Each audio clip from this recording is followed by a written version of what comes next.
Ano? Wala akong asawa. Nobyo nga'y wala ako asawa pa kaya? Paano naman nangyari yon, Mom? Gulat na gulat at nanlalamig na sigaw ni Emily sa kanyang ina sa kabilang linya nang sabihin nito na si Emily ay may asawa na at ito ay si James. Emily, is James. Asawa mo siya. Saka na namin ipapaliwanag sa'yo kapag nakapagbakasyon ka na. It's a long story at hindi mo kaagad mauunawaan. Isa pa, mas gusto kong kaharap natin ng daddy mo kapag nagpaliwanag ako. Mahinahon naman na sabi ng kanyang ina. Inaasahan niya na ang reaksyong ito ni Emily. You're confusing me, Mom. Pasahero lang namin siya tapos asawa ko na pala. Tapos bulag pa. Kung ano man ang kwento sa likod ng malaking joke na to, make sure na may valid reasons kayo na nangyayaring lahat ng to. Yes, Iha, kaya huwag ka magpaka-stress, okay? Ang mahalaga ay mabait yung si James, anak. He's a good man. Kaya kilalanin mo muna siya. Pagpapagaan ng loob na sagot naman ng kanyang ina. Sino nga ba si James? Bakit hindi alam ni Emily na may asawa na siya? At ano nga bang dahilan ng kanyang mga magulang kung bakit nila inilihim yon kay Emily? Kung bago ka pa lang sa channel na ito, Ate Jane TV, huwag kalimutang pindutin ang notification bell and subscribe button. Sana po hindi naman malaking abala sa inyo ang pagpindot ng subscribe button dahil ang kapalit po nito ay ang pagsuporta para makapag-produce ng mga libreng stories sa mga channels ni Ate Jane. Maraming salamat!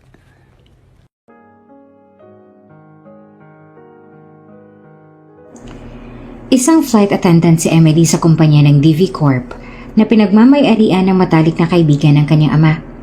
Ngunit magpaganon pa man, walang kaalam-alam si Emily na ang nagmamay-ari ng airline na pinagtatrabahuhan niya ay kakilala niya pala na sinadyang hindi ipinaalam sa kanya ng kanyang mga magulang. Minsan lang din siya umuwi dahil provided na ng airline ng kanilang suite na tinutuluyan sa Maynila. Ito talaga ang pangarap ni Emily.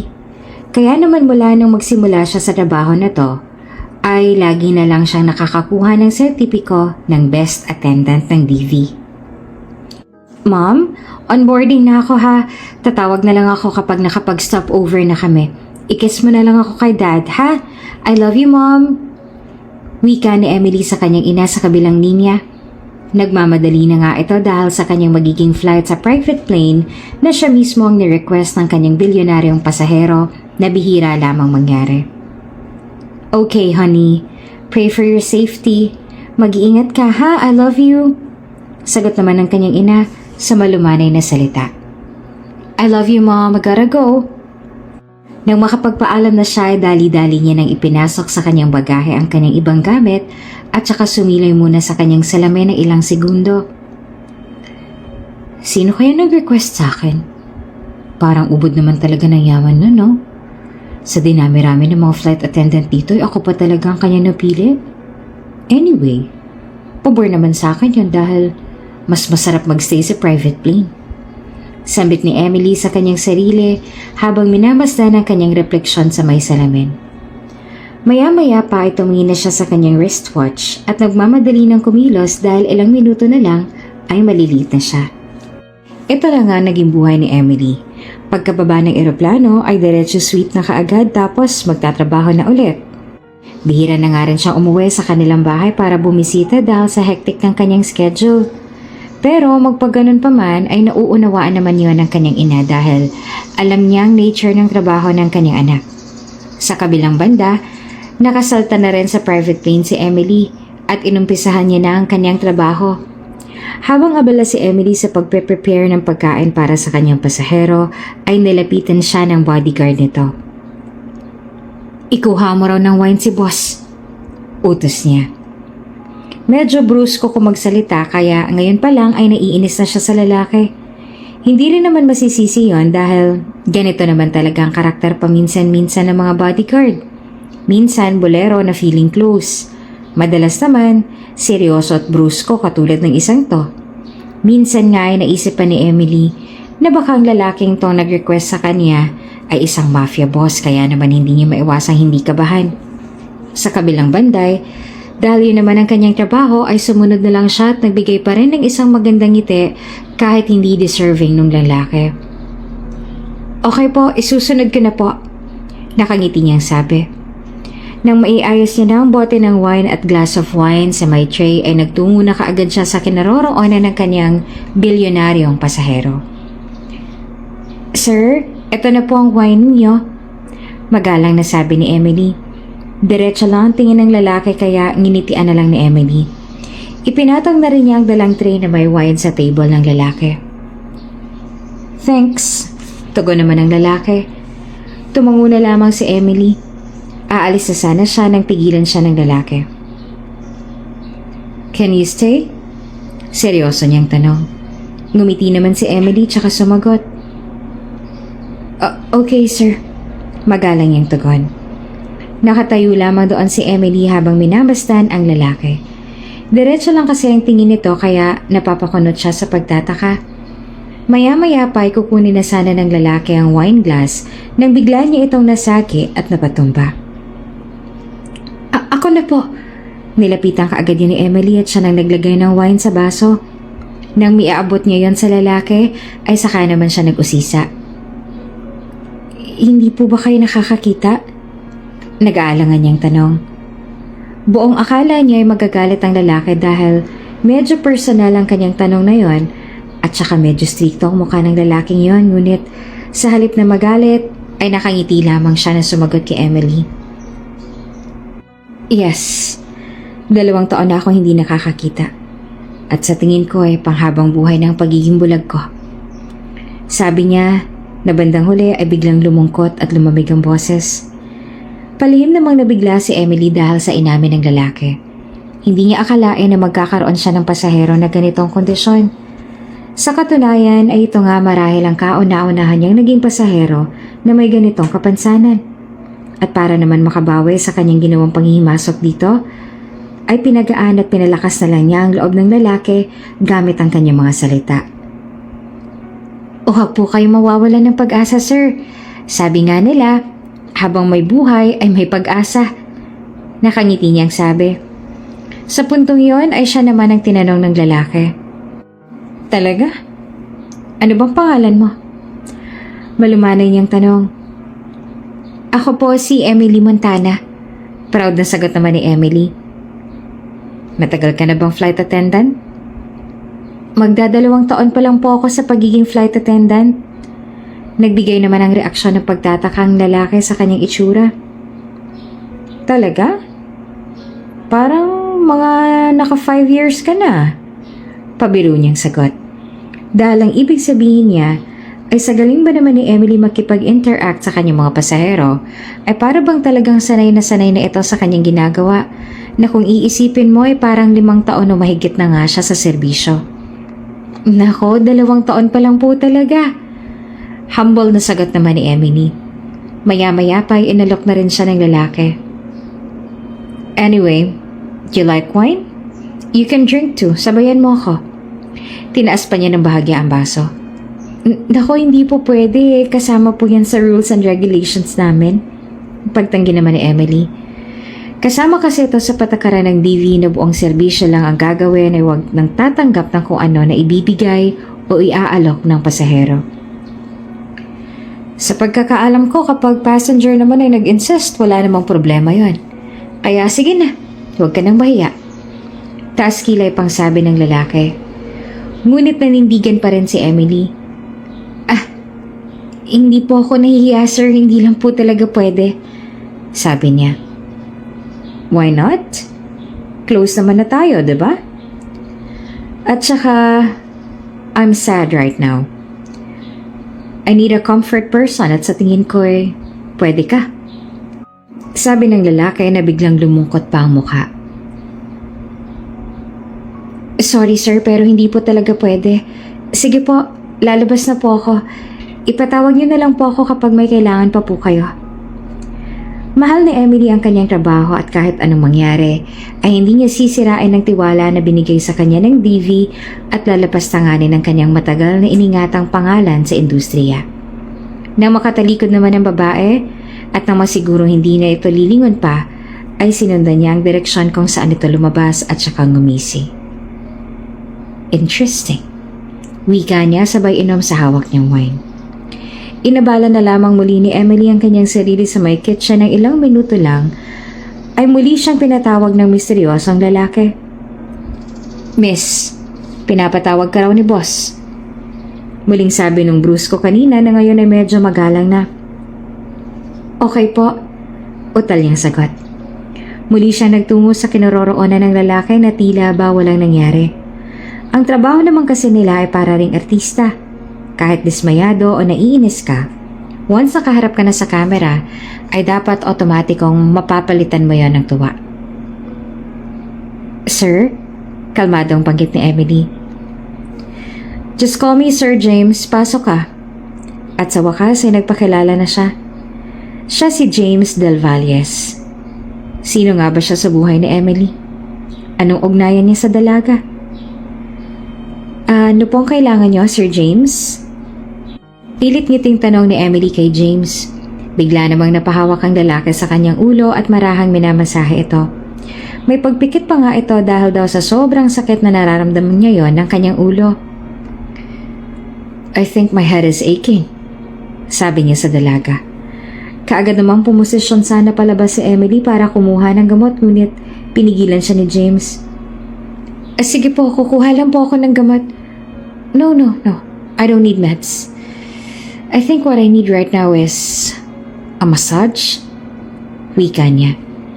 Napahinto naman si Emily at malalim na tiningnan ng lalaki kung nagsasabi pa ito ng totoo o pinagtitripan lang siya.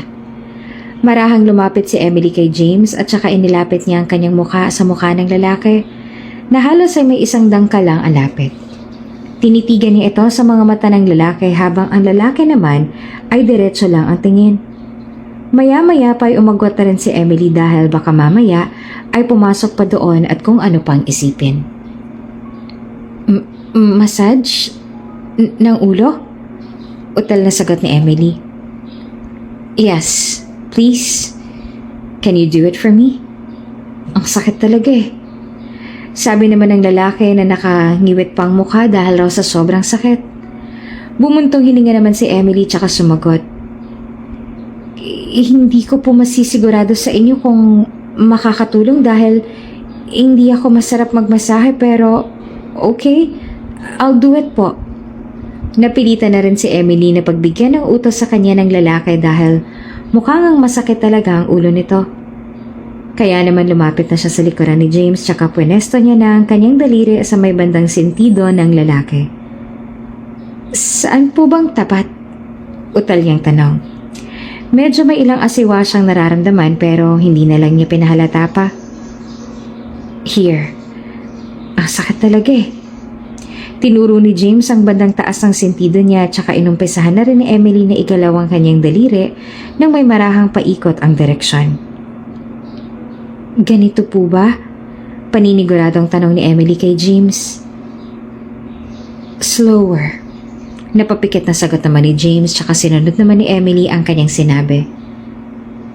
Ganito? Paniniguradong tanong ni Emily kay James.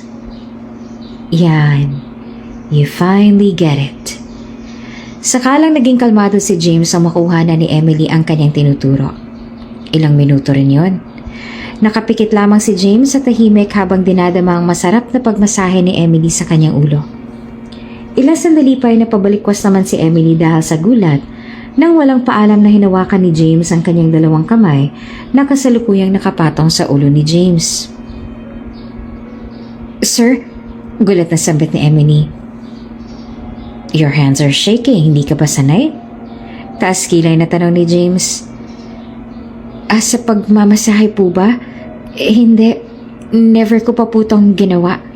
Sagot naman ni Emily. Ilang sandali pa ay umupo ng muli ng maayos si James at marahan ang inalis ang mga kamay ni Emily. Okay, that's enough. Thank you, sabi ni James. At least alam mo na ngayon kung paano magmasahe ng ulo. Dagdag pa niya. Akmang aalis na sana si Emily nang muli siyang tinawag ni James. Emily? Sambit niya. Huminto naman sandali si Emily tsaka lumingon muli kay James. May kailangan pa po ba kayo? Tanong niya. Tinitigan niya ang reaksyon ng mukha ni James na tila ba naging seryoso. Wala ka bang ibang i-offer? Seryosong tanong ni James sa kanya. Nagsalubong naman ang dalawang kilay ni Emily at ngayon ay inayos na ang kanyang katawan upang muling humarap sa kanya. Offer? Drinks? Food? Ano po bang ibig sabihin yung offer? Interesado niyang tanong. Ngumisi naman si James ang pagkakataon niyon at huminga ng malalim. Aminado si Emily na kahit na may kapansanan ng lalaki, ay masasabi niyang napakalakas ng karisma nito na para talagang isang mafia boss ang pormahan. Mukha siyang maamo na bad boy at talagang hindi mabasa ni Emily ang tumatakbo ngayon sa utak ng lalaki. You're offering an extra service, right? Kaya nga ikaw ang na-request ko sa management eh. Because I want you to entertain me. Mahinang sagot ni James sa nang-aakit na boses. Nanlaki naman ang mga mata ni Emily sa kanyang narinig. Hindi niya alam kung nabibingi lang ba siya o ano. Pero sa wari niya ay hindi maganda ang tanong na iyon sa kanya ni James. What? Extra service? Like, ikakama? Ganon? Sa pagkakataong to ay naging suplada ng tono ng boses ni Emily. Tumango naman si James na tila siguradong sigurado pa sa kanyang pinaparatang. Yes. Bakit parang gulat na gulat ka? Hindi ba yun naman talagang extra mong pinagkakakitaan bukod sa pagiging flight attendant? Siguradong tanong naman ni James sa kanya. Sa oras na yon ay tuluyan ang nagpantig ang tenga ni Emily. Dahil una sa lahat, hindi ito ang unang pagkakataon na may magchismis sa iba tungkol sa kanya sa ganitong klaseng gawain o modus ng ibang attendant.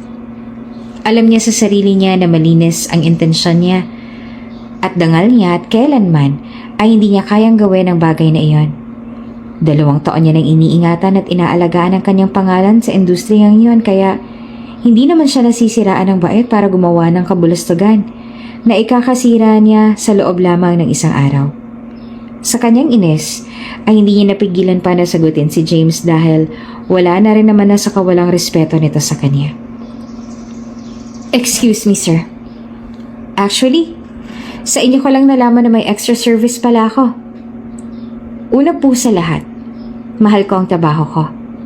Ito ang passion ko at ang bumubuhay sa aming mag-ina. Pangalawa, oo, party goer ako. Magaling makipag-socialize pero hindi naman ibig sabihin na bayaran na akong babae. Desente po ako. At kung saan niyo man po nalaman ng balitang yan, pues ako na po mismo ang magsasabi sa inyo. Malinis po akong babae at kailanman ay hindi ko po magagawa yung sinasabi ninyo. Lalabas lang po ako. May kailangan pa po akong gawin. Matapang na paninindigan ni Emily at hindi na nagdalawang isip pa na lumabas. Sa sobrang inis ni Emily ay halos mapaiyak na siya dahil sa tagpong yon. Uminom na lang siya ng isang basong tubig para mahimasmasan. Wala siyang pinagsisisihan sa kanyang ginawa at handa siya sa magiging punishment sa kanya sa oras na magsumbong si James sa management tungkol sa naging behavior ni Emily. Wala siyang pakialam kung mapagalitan siya. Basta ang mahalaga sa kanya ay naidepensa niya ang sarili niya at pinaninindigan niya na wala talaga siyang ginagawang masama. Habang si James naman ay tila ba walang pinagsisisihan sa kanyang tanong kanina kung nasaktan ba o na-offend ba niya si Emily. Natuwa pa nga siya at hindi napigilang mapangiti dahil sa naging reaksyon at sagot sa kanya ng dalaga. Ilang oras ding tahimik sa eroplanong yon dahil matapos sila mag-usap na dalawa ay hindi na ulit pinatawag ni James si Emily. Dahil gabi na, no choice si Emily kundi dalhan ng dinner si James. Kahit na medyo masama pa rin ang loob niya ay kailangan niya pa rin na ituloy ang trabaho dahil wala na rin naman siyang magagawa. Gustuhin man niyang mag-walk out kaso'y papaano ko na sa ere siya. Kaya naman titiisin na lang niya na makisama kay James hanggang sa huling araw ng biyahe nila. Tahimik lang na pumasok si Emily sa maliit na cubicle doon na kinaroroonan ni James. Marahan niyang inilapag isa-isa ang mga dala niyang pagkain. Ni hindi man lang siya bumate ng good evening. O ano para siguro iparamdam niya kay James na na-offend siya sa sinabi nito sa kanya kanina. Nang aalis na sanang muli si Emily ay muli siyang tinawag ni James. Emily? Malumanay niyang tawag. Huminga naman ng malalim si Emily sabay irap. Sir? Taas kilay niyang tugon ngunit nakatalikod pa rin. I just want to apologize sa mga sinabi ko kanina. Paghingi ng paumanhin ni James sa kanya. Dahan-dahan namang bumaba ang isang kilay ni Emily na kanina ay nakataas pero ayaw pa rin niyang humarap sa lalaki. Okay lang po yan, sir. Ang mahalaga po ay alam niyo na ngayon ang totoo. Sagot ni Emily at halata pa rin sa tono ng boses nito na may inis at sama ng loob pa rin. You're right. So mali lang pala ang nabalitaan ko. Sagot naman ni James. Sa sandaling yon ay humarap na rin si Emily at naging curious kung sino ba talaga ang nagpapakalat ng issue na yon tungkol sa kanya. Maaari ko po bang malaman kung saan niya nalaman o narinig? Interesadong tanong ni Emily. Hindi na importante. Di ba nga sabi mo ang mahalaga hindi naman yung totoo? Kaya wag na nating pag-usapan pa. Sagot naman ni James. Tama nga naman ang lalaki sa kanyang sinabi. Hindi na importante kung saan niya yun nabalitaan dahil ang importante ay wala naman siyang ginagawang masama at alam niya sa sarili niyang inosente siya at malinis ang kanyang dangal at prinsipyo. Matapos ang 2 araw na biyahe ay nakabalik na rin sila sa DV. Thank you, Emily, for your service. I enjoyed traveling with you. Nakangiting sabi ni James kay Emily. Sumagot naman kaagad si Emily na nakangiti rin. You're welcome, Sir James. I also had fun. Thank you for choosing me. Ingat po kayo. Sagot niya. Nauna nang tumalikod si James at sumakay na sa kanyang mamahaling sasakyan habang sinusundan naman ni Emily ng tingin ng papalayo ng sasakyan ay hindi naman mapigilan ni Emily na mapangiti. Sa 2 araw na yon ay para bang napakadami nang nangyari. Para bang sa kanila lang umikot ang biyaheng yon. Ngayon nga ay parang mas naging interesado pa si Emily sa lalaking yon. Para bang gusto niya na itong makilala pa. Kung sino ba talaga ang James Del Valles na yon na kanyang nakilala. Samantala, matapos naman ang flight na yon ay muli nang bumalik ng kanyang hotel si Emily. Pagkapasok niya doon ay bumungad kaagad sa kanya sa Liberty, ang kanyang kaibigan. Emily, so how's your flight? Grabe sosyalan yung naging passenger mo Paniwalang sabi ng kanyang kaibigan na si Liberty.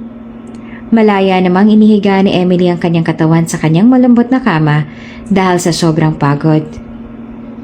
Yeah, and I'm so tired, Liberty. Gusto ko muna magpahinga. Jet lag is real. Anas naman ni Emily habang nakapikit. Posturang-postura na nga itong si Liberty na para bang may balak talagang puntahan at si Emily lamang ang kanyang hinihintay. Ano ka ba? Hindi ka pwedeng magpahinga. Magbabar kami ni Gaston at nasabi ko nang sasama ka. Dapat noong isang araw pa nga kasi sabi ko nga'y wala ka kaya nireschedule na lang namin. Kaya wag ka nang tumanggi, okay? Doon ka na magpahinga. Mag-shower ka na. Sa pilitang hinila ni Liberty ang kamay ni Emily patayo. Kahit na tamad si Emily ay wala talagang panama sa kanyang aking kakulitan ng kanyang kaibigan na ito. Isabay, parang hinahanap din naman ng kanyang sikmura ang alak para makapag-unwind na rin. Hay, may magagawa pa ba ako sa kakulitan mo? Besides, sige, gusto ko na rin uminom ngayon. Magsha-shower lang ako. Tamad na sabik ni Emily tsaka nagtungo na sa banyo para maglinis na ng sarili. That's my girl. Nakangising sabi naman ni Liberty. Ilang oras din bago sila matapos makagayak ay nakarating na rin sila sa bar na lagi nilang pinupuntahan. Nauna na nga doon si Gaston. Kaibigan din nila na isa namang customs broker na may 1 taon na rin na nandiligaw kay Emily. Medyo mahangin din kasi ang isang to. At kilalang babaero kaya naman ayaw talaga sa kanya ni Emily. Open din naman kasi ang dalaga pagdating sa kanyang feelings. Si Gaston lang talaga ang makulit at ayaw pang tumigil. Isa pa ay wala rin talaga sa bokabularyo ni Emily ang mag-boyfriend ngayon dahil ang ayaw niya sa lahat ay meron na siyang limitasyon. Siyempre kapag nasa isang relasyon ka, kapag may ayaw ipagawa o ipasuot sa iyo ang partner mo, para lang hindi na kayo mag-away ay susundin mo na. At yon ang ayaw ni Emily. ang may magmando at mag-utos sa kanya kung ano bang dapat niyang gawin sa sarili niya. Kahit nakilalang ganitong ka-out si Emily ay never pa niyang isinuko ang kanyang virginity, kaya naman maraming lalaki, hindi lang si Gaston ang gustong makauna sa kanya. Nang makapasok na sila sa loob ng bar, sa malayo pa lamang ay tanaw na nila si Gaston. Oh, nariyan na pala si Gaston! Gaston! Malakas na tawag ni Liberty kay Gaston. Maaga pa nga lang ay halos mapuno na ang buong bar ng mga party-goers, kaya naman halos magsigawan ang mga naroon sa pakikipag-usap dahil sa nakakabinging tugtugan. Lumapit naman kaagad si Gaston hanggang sa doon na sila makapagpanagpo sa may bar area. Emily, I'm happy to see you again. Bungad ni Gaston na si Emily kaagad ang una nakita. Sumagot naman ang kasualang dalaga. It's been a while. Kabababa ko lang eh. Sagot niya na halatang pagod na pagod pa ang tono ng boses. Oo nga eh. Nabanggit itong celebrity. Tara, doon tayo. Sagot niya tsaka niyaya ng dalawa sa may couch. Okay. Sabay na sagot naman ng dalawa. Nang makaupo na sila ay nagkanya-kanya na rin sila nakuha ng beer sa may center table. So, kamusta naman ang flight, girl? Magkwento ka naman. Panimula na Liberty sabay lagok ng beer. Wala namang interesting bukod sa bulag yung naging passenger ko. Sagot naman ni Emily. Muntik pang mapasaboy ni Liberty ang laman ng kanyang bibig dahil sa sinabi ni Emily. Bulag?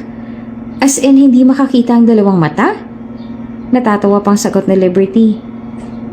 Yes, Liberty, what's funny? Seryosong sagot naman ni Emily. Dahil sa itsura ng reaksyon ng mukha ni Emily, ay mabilis nang pinigilan ni Liberty ang kanyang sarili para magseryoso na. Talaga? Ngayon lang ako nakarinig ng ganyan sa tanong buhay ko Gwapo ba? Pambawing tanong naman ni Liberty. Maya-maya pa ay lumagok muna ng beer si Emily bago sumagot. Yes, may itsura rin. Nakangiti niyang sabi. Pero, ibang ngiting yon kaya naman nakantsawan siya kaagad ni Liberty. Parang sayo mo Halatang nag-enjoy ka Panunukso pa niya. Baliw, paano naman ako mag-e-enjoy? Muntik ko pa nga siyang awayin. Sagot naman ni Emily at muling umirap nang maalala na naman niya ang naging komprontasyon nila ni James kanina. Ha? Bakit naman? Curious na tanong ni Liberty. Nabalitaan daw niya na nag-extra service daw ako. As in yung ikakama. E di syempre umalma kaagad ako dahil hindi naman yung totoo. Mabuti na lang at hindi niya pinilit yung gusto niya dahil kung nagkataon ako, baka nagkagulo na kami dun sa eroplano. Matapang na sagot naman ni Emily. Namilog naman ang bibig ni Liberty at nanlaki pa ang mga mata dahil sa sinabi niya ni Emily na nag-extra service daw siya. Wala akong masabi. Sino naman kaya masamang tabas ng dila na yun na magpapakalat na ganong klaseng fake news? Palibhasa, ikaw ang top attendant sa DV kaya maraming naiinggit sa'yo. Yun nga lang, naapektuhan talaga ang trabaho mo dahil sa issue na yun. Hindi yun ang unang beses na may nangyari yan? Tanong ni Liberty. Hindi nga lamang ito ang pagkakataon na may issue na ganito si Emily pero tinatawanan na lang niya ang mga naninira sa kanya. True, pero wala na akong pakialam doon. Ang mahalaga ay mabait at maginoo pa rin si Sir James. Sagot naman ni Emily at muli itong napangiti. Maya-maya pa ay sumali na rin sa usapan si Gaston at saka tumikim ito. Parang nakakaramdam ako ng selos Aniya sabay tingin kay Emily. Umirap naman ang babae. At dahil paulit-ulit na rin naman ito na sinasabi at pinapaalala sa kanya ni Emily, ay sa panibagong pagkakataon ay muli niya itong sasabihin kay Gaston. Pwede ba Gaston? Ayoko nang paulit-ulitin pa, okay? Ilang beses na dating napag-usapan yung tungkol sa feelings ko sa'yo. Friendzone lang talaga. Prangkahan niyang sabi. Napalingon naman sa kanya si Liberty sabay malakas na tinapik ang kaibigan sa balikat nito. Grabe! Kailangan talaga prangkahan. Hindi ka malang pumili ng lugar. Baliw ka talaga, Emily. Iiling-iling pa siyang sabi. Nasaktan si Gaston pero sanay na rin kasi siya sa kaprangkahan ni Emily kaya naman ano man ang marinig niya ay hindi na lamang ganoong sineseryoso at dinidibdib. Hindi rin naman kasi niya masisisi ang babae dahil maging siya ay aminado na minsan na talaga siyang playboy kaya naman gano'n na lang ang impact sa kanya ni Emily. Dahil para kay Emily, once a playboy, always a playboy. Period. That's okay. Sanay na ako dyan kay Emily. Sa ngayon, kung gusto mong tumigil ako, titigil ako. Pero hindi ako magsasawa hanggang sa maging tayo na. Sabi pa ni Gaston kaya napatawa ng malakas si Emily sabay sabing, "In your dreams." At dahil baka mauwi pa sa kung saan ang kanilang usapan at asaran, ay sumabat na rin si Liberty at pinigilan ng dalawa. Nako, tama na nga yan. Hindi tayo pumunta rito para sa ganyang kadramahan, ano? Tara na sa center stage at kanina pa tayo hinihila papalapit doon, no? Malakas na sabi ni Liberty. Nasayaw na habang winawagayway pa ang kanyang hawak na bote ng beer.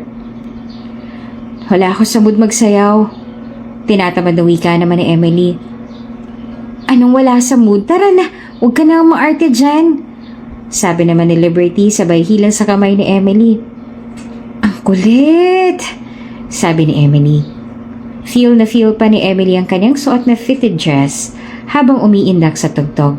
Bakat na bakat ang ganda ng hubog at kurba ng kanyang katawan na kinahuhumalingan naman ng lahat. Maging ang kanyang kaibigan na si Liberty, kulang na lang ang magwala na sa dance floor na tinutumbasan naman ng ibang naroon kaya hindi naman mapigilan ng lahat na magsigawan. Sa kanilang pagsasayaw ay bigla namang may lumapit kay Emily na isang maskuladong lalaki.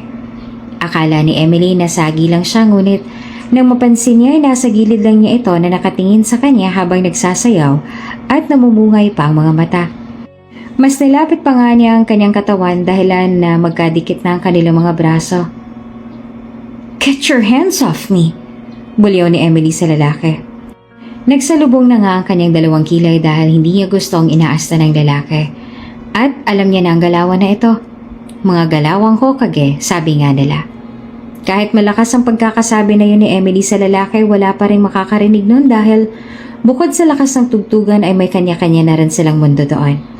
Sa kabilang banda, sa halip na dumistansya ng lalaki ay mas lumapit pa ito kay Emily na para bang nang-aasar pa talaga.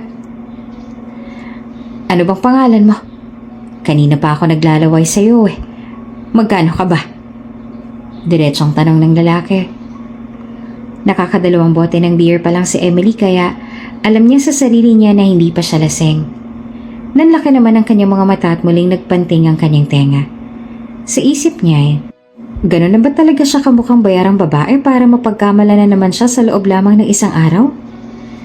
At dahil ayaw dumistansya ng lalaki kaya si Emily na lamang dumistansya.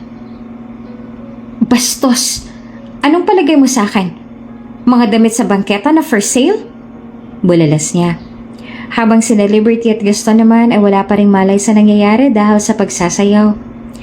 Nagbigay naman ng nakakalokong ngisi ang lalaking yon na bigla na lamang lumitaw na parang isang kabote. Kaya ka nga nandito para maghanap ng lalaki, diba? Arte-arte mo, bibigay ka rin naman. Sabi niya na lalong ikinagalit ni Emily. Nag-aapoy na nga ang kanyang mga mata na nakatingin sa lalaking yon. Nang ibubuka na ni Emily ang kanyang bibig ay sakto namang tumigil ang music kaya lahat ay napatigil at napatingin sa kanilang dalawa hanggang sila nang maging sentro ng attraction. "Aba, bastos to ah! Hoy, lalaking manyak na feeling gwapo. Hindi po pwedeng kaya lang ako nandito para magsaya? At isa pa, kung tototohanin ko lang din naman yung pinaparatang mo sa akin. Sorry, pero hindi kita type. Ang pangit-pangit mo at halatang walang pera. Kaya umalis ka na dyan. Bastos!" Pamamahiya pa ni Emily sa lalaki. Hindi niya na pinansin pa kung nakasakit siya o ano sa mga sinabi niya. Wala rin siyang pakialam kung halos lahat ng tao ay sa kanila na nakatingin. Basta ang mahalaga ay naparating niya sa lalaking ito na hindi siya ganong klaseng babae. Sa mga puntong yon ay nakailam na rin ang mga bouncer kaya nilapitan na sila ng mga ito. Wala namang kare-reaksyon ng lalaki at nakangisi na para bang nang aasar talaga. Ano nangyayari dito? Matapang na tanong ng bouncer sa dalawa. Lumapit na rin si Liberty at Gaston sa kanilang kaibigan na si Emily. Eto kuya, nanggugulo. Malaki yata problema niyan sa buhay kaya naghahanap ng atensyon. Matapang na sagot din ni Emily habang nakatingin pa rin ng matalim sa lalaking estranghero. Tinitigan naman ng bouncer ang lalaking estranghero na yon mula ulo hanggang paa na wala man lang kare-reaksyon. Pakiramdam nga ng bouncer ay hindi ito natatakot sa kanya kaya naman siya na mismo ang nagpaalis sa lalaking yon at binantaan pa. Hoy! Umalis ka na dito at nakaban ka na. Bulalas pa ng bouncer tsaka lumingon kay Emily at humingi ng paumanhin. Pasensya na po ma'am, sabi pa ng bouncer kay Emily. That's okay. Dismayadong tugon naman ni Emily. Hanggang sa makaalis ang lalaki ay hindi malang ito umimik at nakangisi lang all the time. Duda nila ay baka sabog at praning ang lalaki kaya gano'n na patawa-tawa lang. Nang maayos na ng mga bouncer ang kaguluhan ay inion na ulit ang music at bumalik ng muli sa taas ang tensyon ng kasiyahan ng buong lugar katulad kanina. Bumalik na rin sa couch si Emily at kinuha na ang kanyang purse dahil nawala na siya ng gana. Kasunod na rin niya doon sina Gaston at Liberty. Are you okay sis?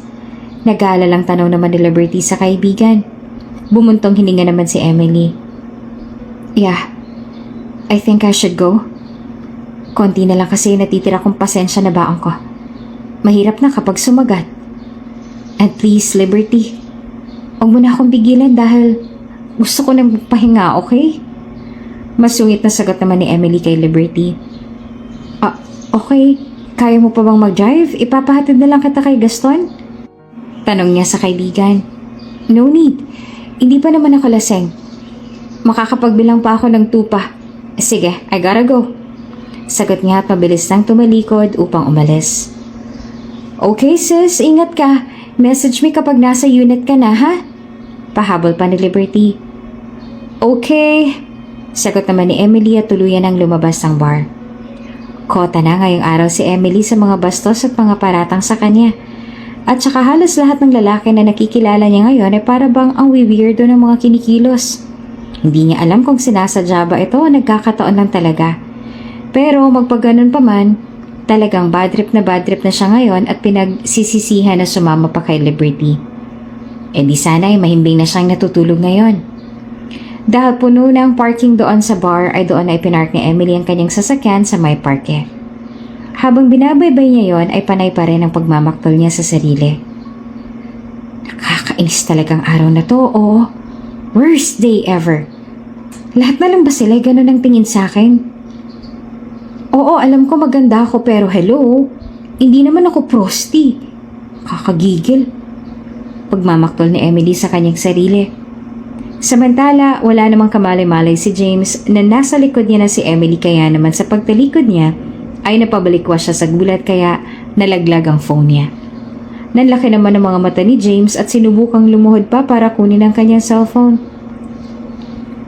Oh, sorry. Wait, ako nang kukuha. Mabilis sa paghingi ng paumanin ni Emily tsaka dinampot niya ng nahulog na phone. Nang tumayo na siya upang iabot ang phone ay nanlaki ang kanyang mga mata nang iniangat niya ang kanyang tingin sa lalaki. Sir James? Oo, ikaw nga. Anong ginagawa niyo rito? Bakit mag-isa lang kayo? Nagtatakang tanong ni Emily tsaka iniabot na ang phone ni James. Diretso pa rin ang tingin ni James at tsaka sumagot. Who are you? Tanong niya. Bigla namang naalala ni Emily na hindi nga pala ito nakakakita. Pero napansin niya kasi kanina na nung pagtalikod ni James ay nagpanagpo pa ang kanilang mga tingin bago pa ito mabigla at saka umiwas ng tingin sa kanya. Pero sa isip lang niya, ay baka ganun na talaga yon na talagang bulag si James. Ay, sorry. Si Emily po ito. Yung attendant po ninyo. Ano pong ginagawa niyo rito tapos mag-isa pa kayo? Nagtatakang tanong ni Emily. Sumagot naman si James. Oh, Emily. Ikaw pala yan. Thank God at ikaw ang nakatagpo sa akin dito. I'm just waiting for my driver to pick me up. Mabutit nariyan ka. Pwede mo bang samahan muna ako habang wala pa siya? Sagot naman ni James. Ang alam ni Emily kanina ay gustong-gusto niya nang umuwi pero ngayon ay para bang biglang gusto niya nang magstay. Kaya naman hindi na siya nagdalawang isip pa at pumayag na siya sa gusto ng lalaki. Isa pa, hindi rin naman niya maaatim na iwanan si James doong mag-isa. Lalo pa nga't bulag ito kaya nananatili na lamang siya doon at sinamahan si James habang hinintay ang driver nito na balikan siya. Sure po. Doon po muna tayo sa may bench. Maupo na po muna tayo. Iyaya naman ni Emily para naman hindi lang sila nakatanga doon. Hinawakan ni Emily si James sa braso at saka sabay na silang nagtungo sa may bench na tinutukoy ni Emily. Bakit gabi na? Nasa labas ka pa? Hindi ba dapat nagpapahinga ka na ngayon dahil sa naging flight natin kanina? Paunang tanong ni James sa dalaga. Napangisi naman si Emily. Wow, magulang lang. Joke lang. Hindi, kasi nagkayayaan kami ng kaibigan ko. Ay, hindi pala. Niyaya niya ako na mag-bar kaya andito ako ngayon. Sinserong sagot naman ni Emily. Napakunot naman ang noon ni James. Mag-bar? Anong oras na ba? Pauwi ka na? Parang medyo maaga pa kung galing ka sa bar Nagtatakang tanong naman ng lalaki. Yeah, maaga pa nga. Paano may bastos kasi ako kaninang na-encounter. Kaya nawala na ako ng gana kaya umalis na rin ako. Sagot ni Emily sa dismayado mukha. Nang mag-isa? Tanong naman ni James. Oo. Iniwan ko na dun yung kaibigan ko kasi alam ko na nag-e-enjoy pa siya kaya alangan naman na idamay ko pa siya sa kabadripan ko, diba? Kaya nauna na ako. Sinserong paliwanag naman ni Emily kaya tumango na lamang si James sa tila na kumbinsi na sagot ang dalaga. Okay. Tugon naman ni James. Binaling naman ni Emily ang tanong kay James, total ay yun naman talaga ang gustong itanong ng dalaga kanina pa. Kayo? Bakit gabing-gabi na nariyan pa kayo sa labas? Saan kayo galing yan? Usisa ni Emily. Actually minit lang ako na friend dyan sa may Thai restaurant. Nakasakay na ako ng sasakyan nagpababa lang ako dahil natigilan si James sa kanyang sinasabi para mag-isip ng idudugtong niyang dahilan. Dahil parang umuusok daw yung sasakyan kaya yung isang sasakyan ko nang pinapunta ko rito. Sagot at saka huminga ng maluwag. Napataas naman ang isang kilay ni Emily at napangisi. Seriously? Iniwan ka nila dyan? Anyway, safety naman dito sa BGC at wala rin namang magdidiskita sa'yo ngayon. Dahil mas simple ka lang ngayon kumpara kanina. Sabi naman ni Emily sabay tingin pa sa postura ng lalaki na tunay namang mas triple ang simple niya ngayon at na hindi mo nga aakalaing isang bilyonaryong lalaki na kapag naisipang mag-stroll sa himpapawid ay magagawa niya kaagad. Sa kabilang banda ay sumagot naman si James. Yeah, tama ka. Simple lang naman kasi ako kapag nasa labas. Simpleng t-shirt at tsinelas. Okay na. Sabi niya. Ngayon, sa mga oras na to, pakiramdam tuloy ni Emily ay lumulutang siya sa mga ulap. Hindi naman siya lasing. Natagpuan lang niya ang kanyang sarili na katulala na sa mukha ni James. Sa isip niya ay nakakatuwa lang dahil 2 katauhang kaagad ni James ang nakita niya ngayong araw na ito. Isang formal at mukhang isang bilyonaryong mafia boss at ngayon naman ay simple at mukhang isang matinee idol lang sa isang pelikula. Nang mapansin naman ni James na para bang natahimik ang dalaga ay tinawag niya ito kaagad. Emily? Mahinahong tawag ni James. Ngumiti naman si Emily. At sa loob niya ay inakala siguro ni James na iniwan niya na ito at umalis na siya. Oo, andito pa ako. Malamig na sabi para i-assure ang lalaki na nandun pa nga siya. Bakit ka natahimik? Tanong naman sa kanya ni James. Sa pagkakataong yon ay umiwas na rin ang tingin si Emily kay James. Kahit naman tumingin siya o hindi kay James, ay hindi pa rin naman yan malalaman ng lalaki dahil hindi naman ito nakakakita. Wala lang. Natutuwa lang ako sa'yo. Basta. Ay, kung makikita mo lang magagandang ilaw dito sa BGC, nakakawala ng stress. Sagot ni Emily sabay binaling ang tingin sa mga magagandang ilaw na pumapaligid sa kanila doon sa kanilang kinauupuan. Nagtaka namang nag-usisa si James. Stressed ka? Tanong niya. Diretso namang sumagot si Emily. Oo, dahil nga doon sa lalaki. Kung hindi nga dumating kanina yung bouncer, naku baka nasapak ko na yun eh. Pasalamat na lang talaga siya. Pagmamalaki pa ng babae kaya napatawa naman si James kaya lalo namang napatingin sa kanya si Emily. Wow, ang tapang mo pala ha? Paghanga ni James sa dalaga. Hindi naman. Ang tapang ko ay lumalabas lang sa deserve kong pakitaan ng tapang kaya kung mabait ka sa akin, syempre, yung mabait na Emily yung makikita mo. Pagmamayabang pa ni Emily, bigla namang tumikim si James. Sa pagtikim niyang yon ay bigla namang na-realize ni Emily ang kanyang sinabi. Tikim naman ni James. Napakagat naman si Emily sa kanyang pang-ibabang labi nang maisip niya ang kanyang sinabi. Ay, sorry. Hindi pala makikita. Mararamdaman. Tatawa-tawang sabi ni Emily. Numiti naman si James at sumagot. That's okay. Sagot niya. Ilang segundo rin silang tumahimik na magsimula na magtanong si Emily. Matagal pa ba yung driver mo? Gusto mo ihatid na kita? Alok niya. Okay lang ba sa'yo? Baka kasi talagang malaking sira ng sasakyan eh. Tanong naman ni James. Tila nabuhaya naman si Emily. Oo naman. I-waze na lang natin yung location mo. Sabi pa niya at kaagad na rin pumayag si James. Okay. Ikaw ang bahala, sabi niya. Hindi na nga rin nahintay pa ni James ang susundo sa kanya. Kaya naman nagpahatid na siya kay Emily. Ibinigay na lang niya ang kanyang address sa dalaga at mabilis naman nilang natuntun yun dahil sa Waze.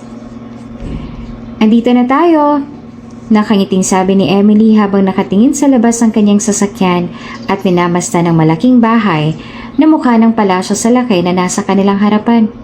Bigla itong namangha dahil ito na marahil ang bahay ni James. Ito lang naman kasi ang bahay na naroon at wala nang iba pa. Bahay mo na to? Namamanghang tanong naman ni Emily.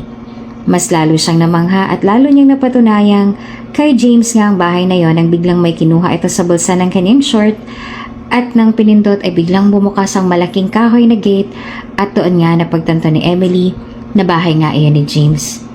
Nang maipasok na nila ang sasakyan ay bumaba na rin sila. Nakatayo na sila ngayon sa harap ng malaking pintuan ng bahay ni James. Pasok ka muna sa loob. Nagkakape ka ba? Alok ni James kay Emily at kaagad namang sumagot ang dalaga. Oo, minsan. Alam mo na nakakataba ang caffeine. Sagot naman ni Emily. Hindi yan, hindi pampataba ang kape ko. Tara. Pamimilit naman ni James at para mawala na rin ang alkohol ni Emily sa katawan ay pinagbigyan na rin niya ang binata. Okay. Mapilit ka eh. Pabirong sabi pa ni Emily at sabay na silang pumasok sa loob. Ang ganda ng bahay mo. Ikaw lang nakatira dito? Usisa ni Emily. Oo, pamana sa akin ng mga magulang ko. Sagot naman ni James at saka mag-isa nang nagtungo sa may bar area.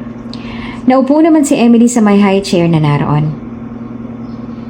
Patay na sila? Diretso niyang tanong. Sumagot naman kaagad si James.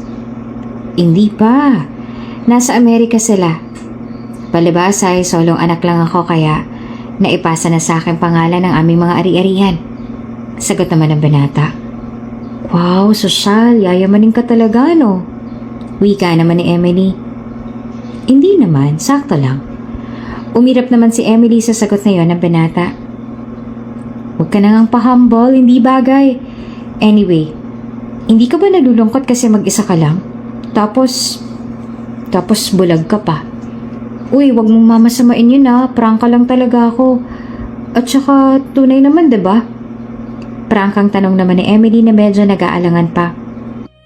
Okay lang yon. Ano ka ba? Yun nga ang gusto ko eh. Honest.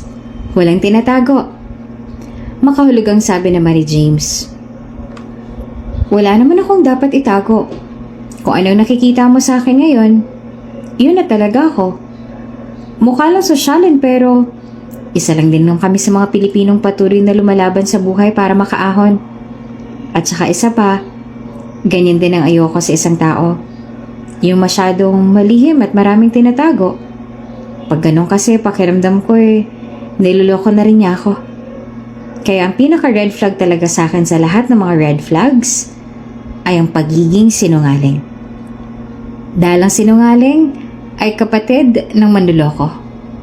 Makahulugan ding sagot ni Emily. Habang gumagawa ng kape ay tila babigla parang ang lalim na iniisip ngayon ni James nang mapag-usapan nila ang tungkol sa pagsisinungaling. Huminga na lang siya ng malalim at pinilit maging kalmado dahil baka kung ano pang isipin sa kanya ng dalaga. Nang makatimpla na siya ay marahan at maingat niya na iyong iniabot sa dalaga na kinuha naman kaagad ni Emily para hindi na mahirapan pa si James. "Here's your coffee," nakangiting sabi ni James. "Ay, thank you.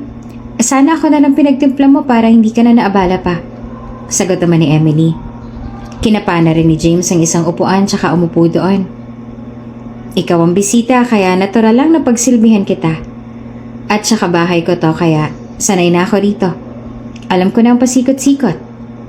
Pagmamalaking sagot naman ni James.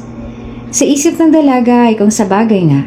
Kung matagal ka na rin namang nakatira sa isang bahay, kahit nakapikit ka pa ay alam mo na rin ang magiging pasikot-sikot doon. Sabagay nga. Sagot naman ni Emily at halatang nakumbinse. Maya-maya pa ay nag-open na rin ang topic si James. "Anyway, ang lalim naman ng sinabi mo kanina. Bakit may pinagdadaanan ba kayo?" Usisa ni James. "Ng pamilya ko?" "Yes." Sa mga oras na yon dahil wala namang dapat pang itago si Emily, ay lakas loob na siyang nag-open up kay James. Para bang ang bilis nitong nakuha ang kanyang tiwala kahit na isang araw pa lang naman sila nagkakakilala. Para bang ang gaan-gaan kaagad ng loob nito sa lalaki kahit pa noong una silang nakita ay inis na inis pa siya dito. Hinayaan na lamang nga ni Emily ang pakiramdam na yon at aminado siya ngayon niya lang yon naramdaman sa isang lalaki. Sa dinami-rami ng nanliligaw sa kanya ay isang bulag pa pala ang kanyang magugustuhan. Hindi pa man siya sigurado sa ngayon pero masasabi niyang bulag nga talaga ang pag-ibig. Sa kabilang banda ay nagsimula na ring magkwento si Emily. "Ayos naman kami. Masaya ang pamilya ko. Kagaya mo, solong anak din ako pero sa ngayon, wala pang maipapamana sa akin ng mga magulang ko dahil simula nung makulang si Daddy, kami na lang ni Mommy ang magkatulong sa buhay." Kwento ni Emily. Napakunot naman ang noon ni James nang mabangkit nito ang isang bagay na tungkol sa daddy niya. "Nakulong? Sorry, pero pwede ko bang usisain kung bakit?" Magalang na tanong naman ni James. Bago magpatuloy sa pagkwento ay muling huminga ng malalim si Emily. Isang magaling na business advisor si Daddy. Halos yung trabaho niya nga ang bumubuhay sa amin nung hindi pa ako flight attendant. Pero nang dahil sa gahaman niyang kliyente na may malaking inggit sa kanya, siniraan siya sa iba pang kliyente na scammer daw ang daddy ko.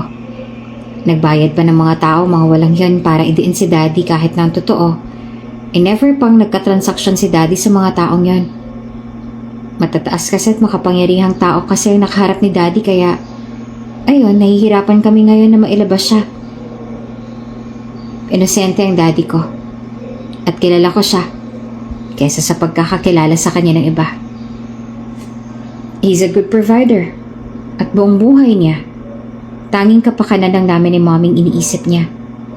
Kaya sigurado ako na malinis ang konsensya ng daddy ko. Matapang at maluha-luha sabi ni Emily. Kahit gusto niya nang umiyak ay pinilit pa rin niyang pigilan ang kanyang mga luha na pumatak. Dahil anumang tapang niya sa buhay, pagdating sa kanyang pamilya ay nagiging emosyonal talaga siya.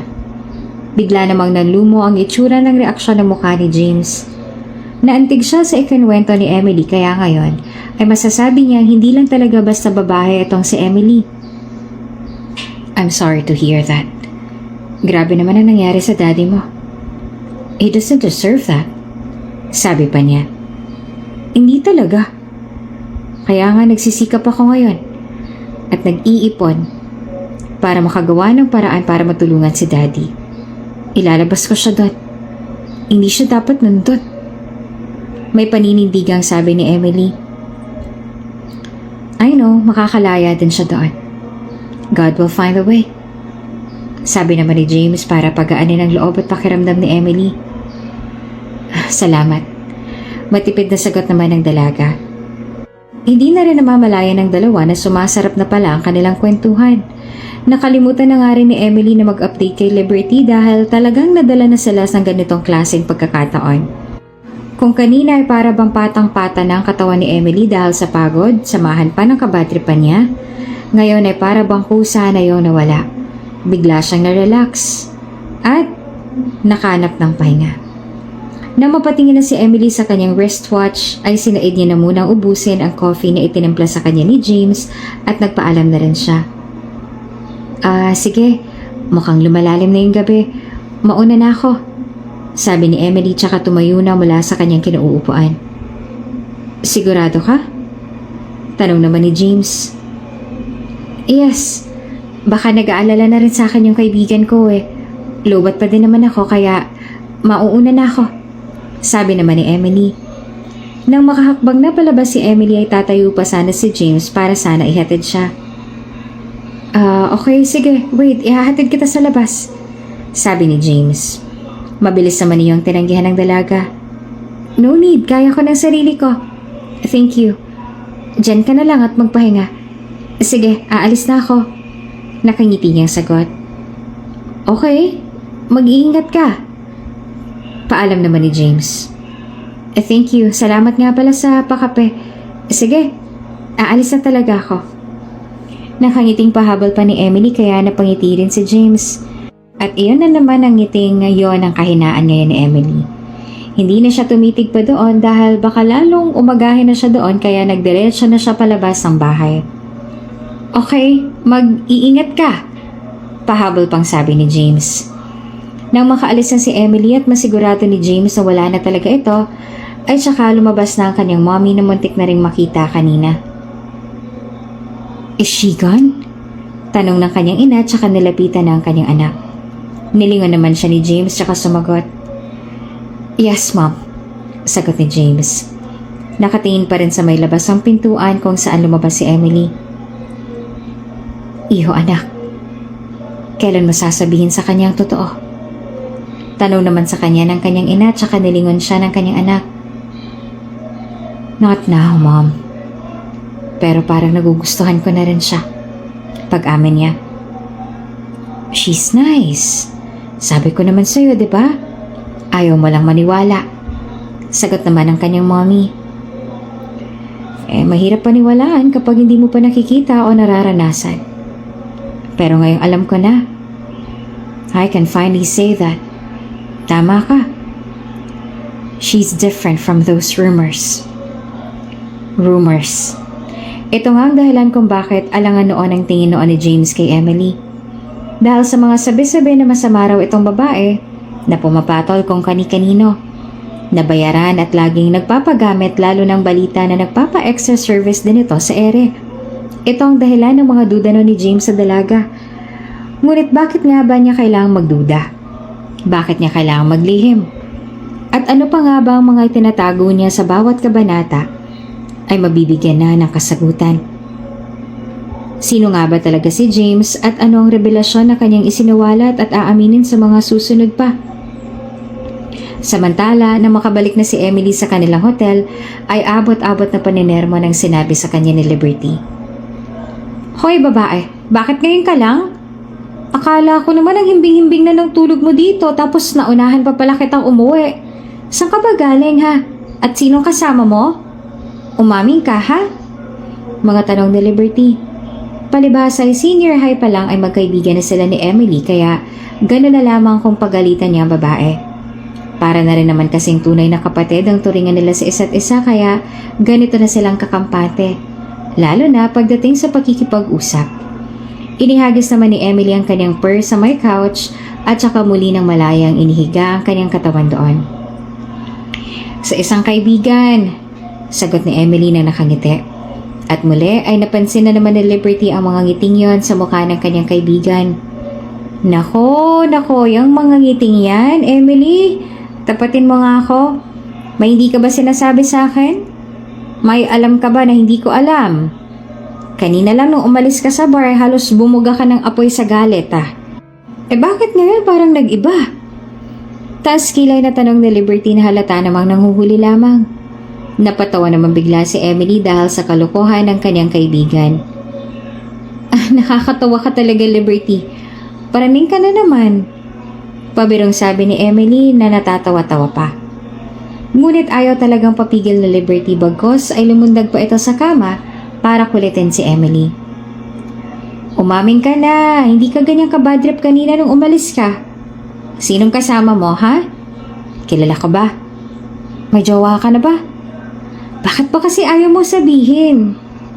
Sunod-sunod na mga tanong ni Liberty habang niyuyugyog ang katawan ng kaibigan. Oo na. May kasama ako kanina. Si Sir James. Remember? Yung passenger ko kanina. At dahil nga hindi naman talaga siya papatahimikin ni Liberty ay nagsalita na rin siya at umamin. Yung bulag? Taas kilay na tanong ni Liberty na walang pakundangan sa kanyang tanong. Yes. Grabe yung pagkasabi ng bulag Parang judgment. Sabi naman ni Emily. Baliw, teka nga. Bakit naman kayo magkasama? May usapan kayo, no? OMG. Oh, bakit ganyan ang tingin mo? Emily, don't tell me tinutuo mo yung issue niyo sa extra service.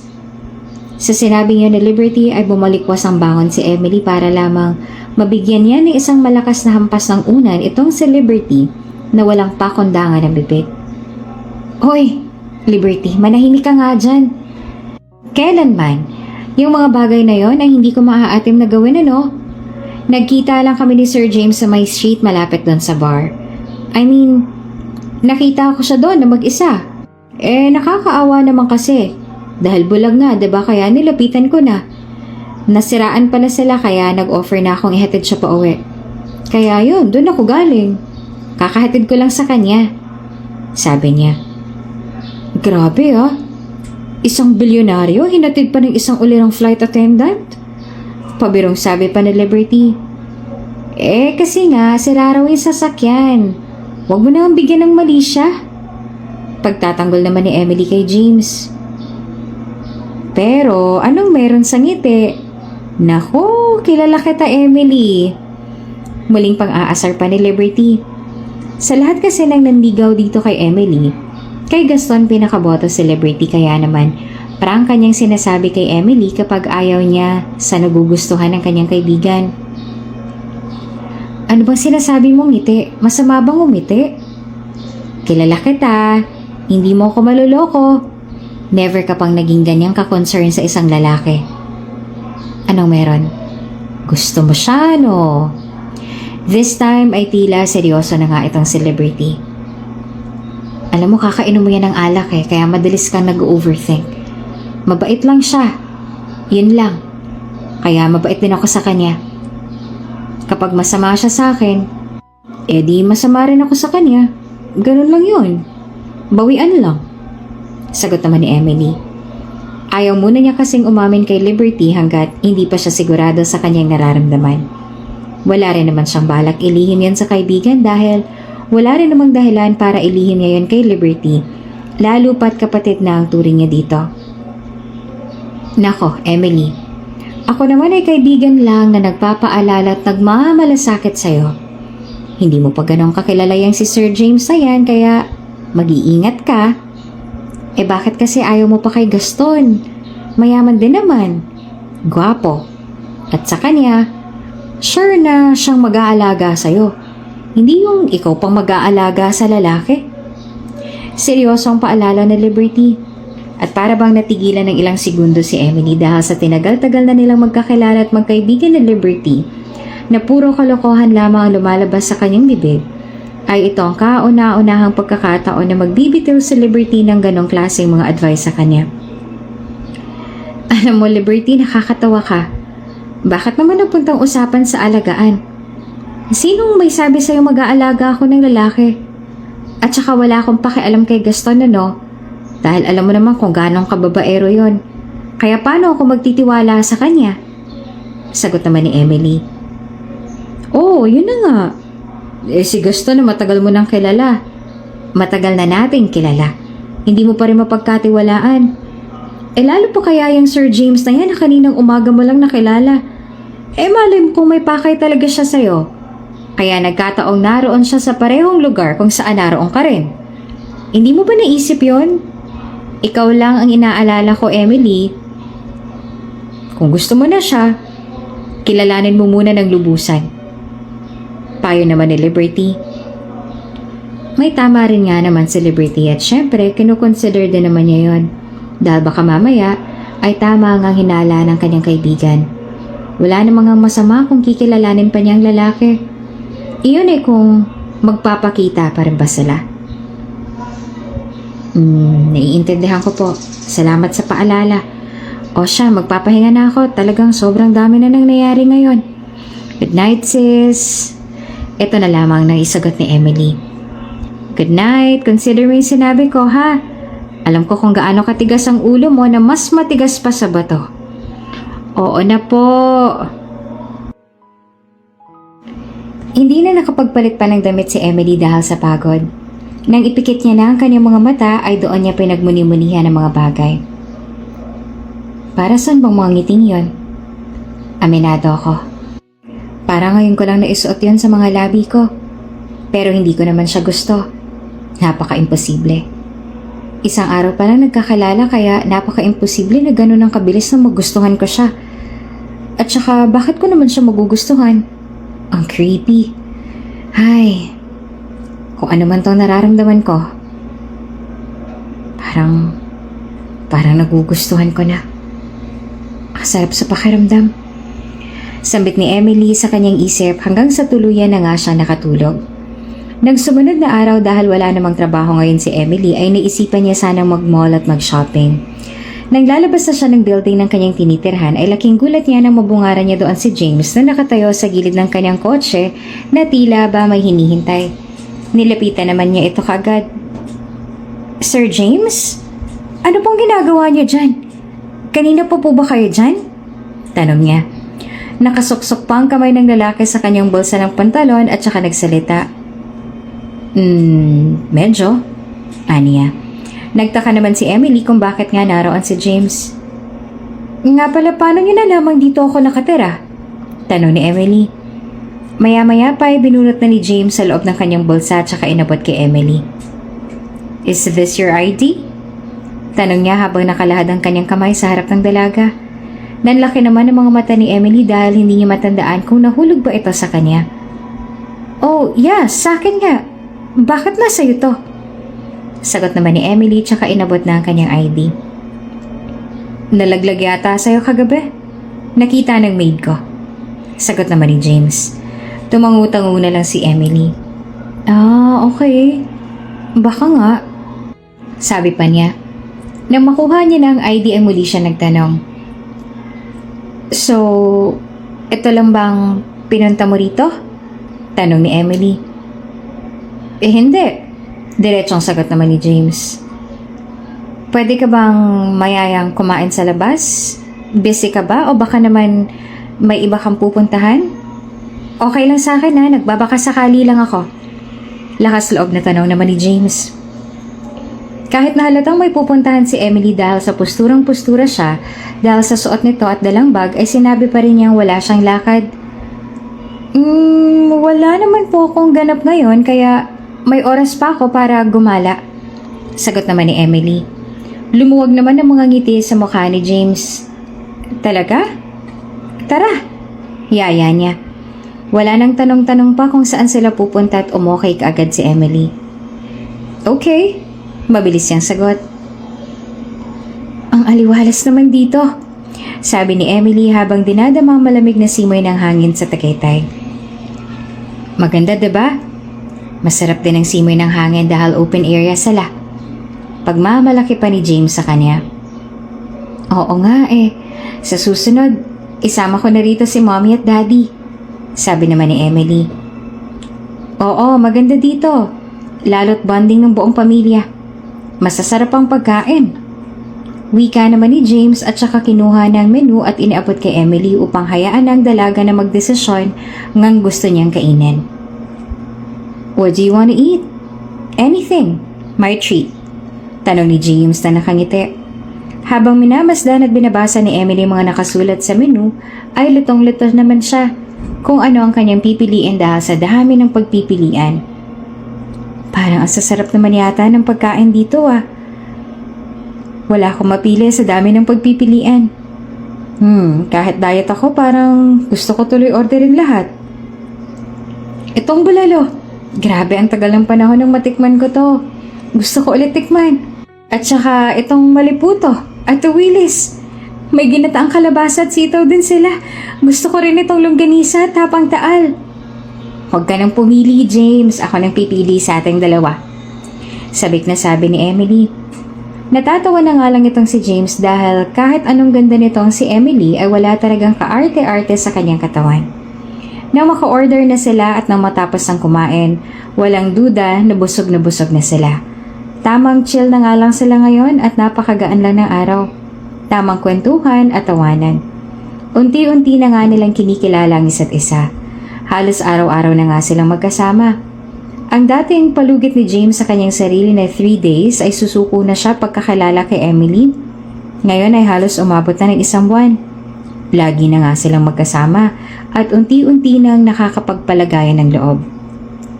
Nang sumunod na araw ay muling niyaya ni James si Emily na makipag-date at syempre wala nang pag-aalinlangan pang sumama si Emily.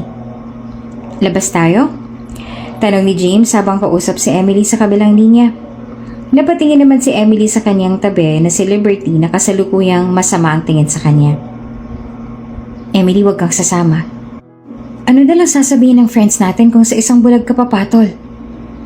Pag-aalala ni Liberty na hanggang ngayon ay tutol pa rin sa pakikipagkaibigan ni Emily kay James. Tinakloban muna ni Emily ng kanyang palad ang speaker ng kanyang phone para hindi marinig ni James ang kanilang pag-uusap ni Liberty. Grabe ka naman, Liberty. Mukha naman siyang mabait eh. Hindi pala. Mabait talaga si James. At napatunayan ko na yon kaya huwag mo na akong alalahanin pa.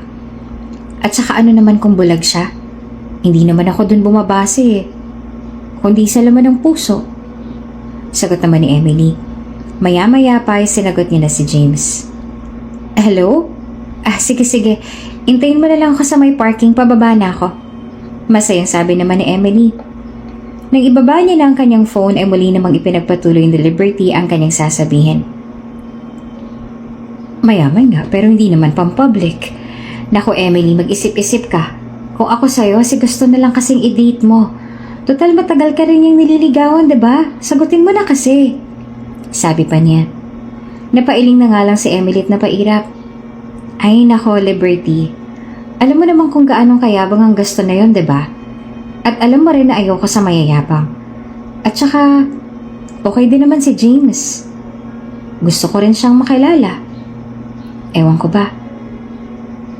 Parang, feeling ko matagal na kami may ugnayan sa isa't isa. Sagot naman ni Emily nang may paninindigan. Hay, mas gugustuhin mo pa talagang mag-alaga ng bulag kaysa ikaw ang alagaan. Ewan ko sa'yo, sayang lang ang ganda mo. Basta balitaan mo ako sa date niyo ha. Irritableng sagot naman sa kanya ni Liberty na bakas sa reaksyon ng kanyang mukha ang pagkadismaya sa kanyang kaibigan.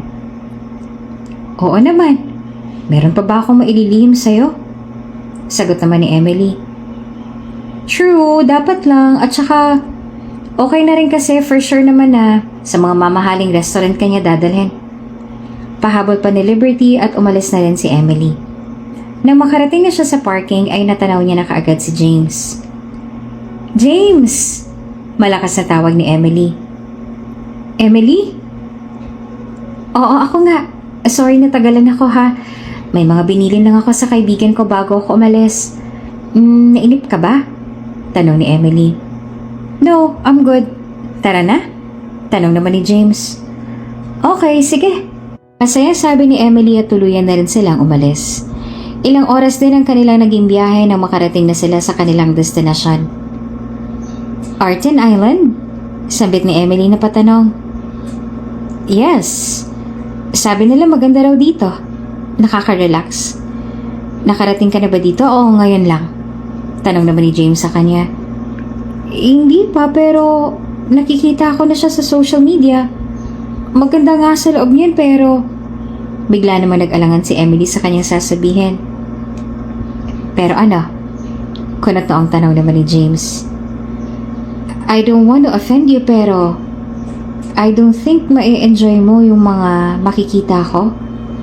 Kasi as far as I know, hindi mo ma-appreciate yung mga 3D effects kung hindi mo makikita. Nag-aalala lang sabi naman ni Emily kay James. At saka bigla namang lumungkot ang kanyang mukha. Nginitian naman siya ni James. I know that Arden Island is best for sightseeing at wala ko nun. Ang mahalaga naman kasi sa akin ay yung makasama ko yung pinakamahalaga sa lahat. And that's you. Kapag nagre-react ka, ibig sabihin, nagandahan ka, namangha ka. At kontento na ako doon. Yung kahit hindi ko nakikita pero alam ko naman at ramdam ko na nag-enjoy ka. Mas mahalaga pa rin sa akin ang feeling sa lahat ng senses. Nakangiting sabi ni James. Sa pagkakataong yon ay tila ba tuluyan ang nahulog si Emily, na talagang kakaiba ang lalaking ito sa lahat ng kanyang nakilala at nakasalumuha.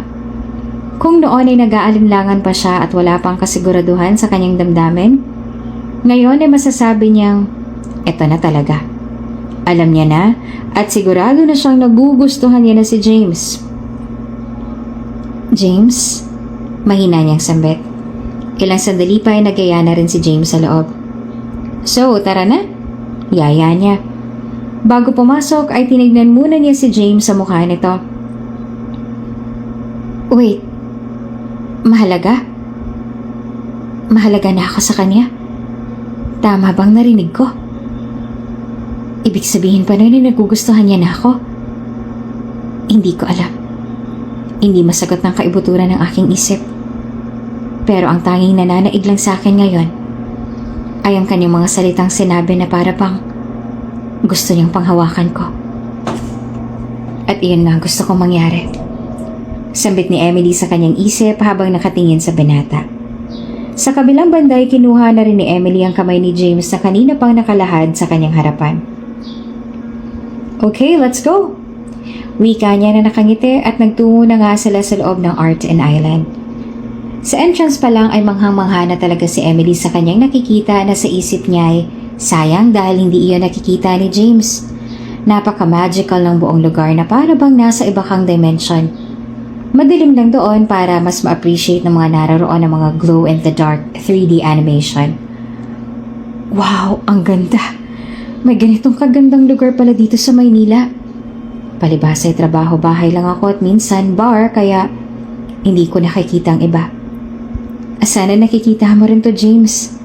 Nakaka-relax pagmasdan. Alika, doon tayo. Namamanghang sabi naman ni Emily.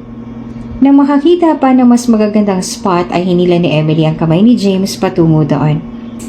Sa may center part ng Arden Island kung saan may malakas na tugtugan na nakaayon sa 3D animation na lumalabas sa malalaking pader ng gusaling yon.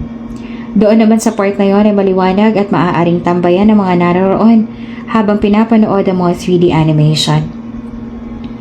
Wow, grabe! Parang nasa disco lang. Yung 3D images sa pader parang mga tunay. Para tayong nasa disco, oh. Lahat sila nagsasayaw. Tara, sayaw tayo doon. Hila-hila na nga ni Emily ang kamay ni James patungo sa may center stage na naroon at saktong sila lamang ang naroon. Ano ka ba, hindi ako marunong sumayaw? Sabi ni James kay Emily. Dahil ayaw paawat ni Emily ay muli niyang kinuha ang kamay ni James. Pwes, tuturuan kita, wika niya. Sobrang saya nga ngayon ni Emily at halos walang mapagsidla ng kanyang galak. Ngayon lang siya naging masaya ng ganito sa buong buhay niya. Habang nagsasayaw naman si Emily na parang isang bata ay tinawag na siya ni James. Emily? Sabit niya. Tugon naman ni Emily na nagsasayaw pa rin at ini-enjoy yung music.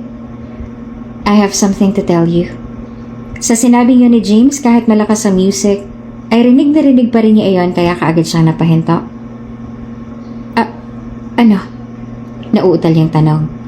Sa sandaling yon ay huminga na muna ng malalim si James at saka lakas loob ng sinabi ang gusto niyang sabihin nang wala nang paligoy-ligoy pa.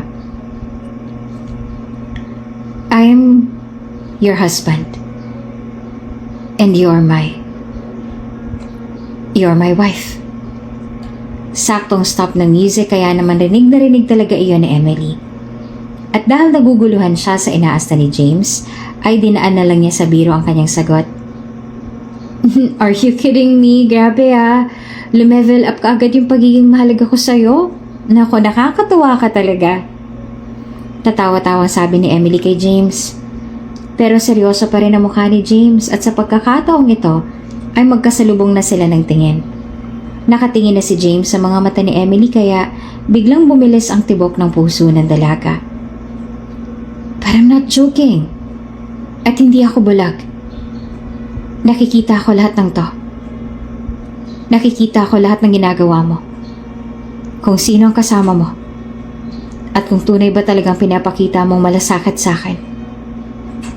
Emily, alam ko mahirap paniwalaan pero ikinasal na tayo. Pag-amin ni James. Bigla namang napailing si Emily.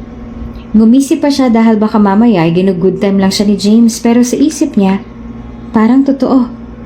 Parang seryoso talaga si James sa kanyang mga sinasabi kaya naman gusto niya nang maliwanagan. Naririnig mo ba mga sinasabi mo? Hindi ko alam kung anong gusto mong mangyari pero gulong-gulo na ako. Sino ka ba talaga? Medyo pagalit na ang tono ng boses ni Emily. Sa sandaling yon ay nagpakilala na rin si James sa dalaga para malaman na rin niya ang totoo. I am John James Del Valles. At ang pamilya ko nagmamayari ng airline na pinagtatrabahuhan mo. Matalik na kaibigan ng mga magulang ko. We're married, Emily. Believe it or not. Maging ako nga hindi na makapaniwala nang malaman ko yan. Pagtatapat pa ni James. Sa sandaling yon ay tuluyan nang bumagsak ang balikat ni Emily. Hindi niya mawari ang nararamdaman niya ngayon. Kung magagalit ba siya kasi nagsinungaling ito sa kanya o matutuwa dahil sila naman pala talaga sa isa't isa. Ngunit sa puntong yon, ang nananaig kay Emily ay pakiramdam niya ay napagkaisahan siya. Ano? Kayo? Bakit? Bakit ka nagsinungaling? Naluluha niyang tanong. It's a long story, Emily. Hindi pa man natapos ang sasabihin ni James ay mabilis niyang nadugtungan ni Emily. Sinungaling ka? All these times pinaglalaruan mo lang pala ako? Niloloko mo lang ako? Tiging mabuti ako sa'yo, James. Pero bakit mo pa rin ako nagawang lukohin? Bulalas ni Emily at tuluyan ng tumulo ang kanyang mga luha. Gusto ko lang naman sanang itest ka kung nararapat ba talaga kitang maging asawa. At tungkol na patunayan na mali mga naririnig ko tungkol sa'yo dahil lumampas ka pa sa expectations ko. Sinubukan kong hanapan ka ng pagkakamali at flaws pero wala ko nakita. You're a good woman at walang duda doon. I'm so sorry, Emily. Please forgive me. Pagsusumamo naman ang lalaki. Hindi rin naman kasi niya masisisi si James kung bakit niya nagawa yan dahil sa mga kumakalat na mga chismis tungkol sa kanya na nagsisirculate sa buong DV Airlines kaya naman nagawa niya ang pagpapanggap na ito. Sayang. Sayang, James. Sana pala hindi ka nalang umamin. Dahil nakalimutan kong sabihin sa'yo, ang pinakaayaw ko sa lahat ay sinungaling at manluloko. Mariing sabi ni Emily tsaka tumakbo na papalabas ng lugar na iyon. Sinubukan pa siyang habulin ni James ngunit hindi na siya naabutan pa ng babae. Teka lang, Emily! Emily! Sigaw ni James hanggang sa tuluyan na nga maglaho si Emily.